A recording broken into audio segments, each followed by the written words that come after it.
it's my job. Obviously you feel for the team. Everyone prepares to play their best, and unfortunately we didn't get off the start we wanted. And you get called upon, you go out there and try and weather the storm. And we regrouped. We were in the game, and don't even know if I got over 10 shots from that point on. Unfortunately, gave up one, but we saw the emotion. Took a couple penalties. Probably didn't want to in a situation where we're trying to come back, but everyone's trying to be a little bit harder, a little tougher, and we got on the backs of some guys and just kind of put ourselves in a little bit of a hole. But we responded and kept it out of our net for the most part after that point. How frustrating is it to see that start, especially already down 2-0 in this series?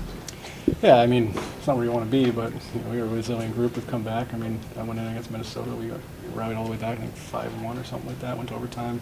I had all the confidence in the world the guys will do it. And so, when you go in there in that situation, my job is just, stop the next one and give them a chance to fight back. And unfortunately tonight we didn't get the goals we needed to come back in, but it's a standpoint. We held them off the board from that point on. You were asked a couple days ago to diagnose, from your vantage point as a fellow goalie, what had made Jake so good in different spots throughout these playoffs. Is there something you can point to now that was indicative of why you struggled tonight?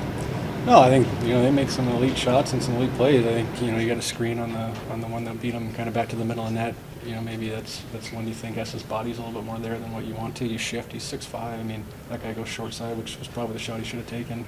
That was my read. He would take over the short side. He gets an inch inside in Lindell's hip, and it beats it back. You don't expect it to be there. Unfortunately, it's a tough read, but that's probably going in on a lot of guys on a cross-ice pass. They made some nice plays. The back end is one of the toughest saves in hockey. You guys coming down wall, you expect to keep on your post, and he throws kind of an off-change floater, and you're in between do you reverse, do you step up, play them one-on-one? And then their first play, it's a heads-up play. We got one time we got a backdoor in Marshall.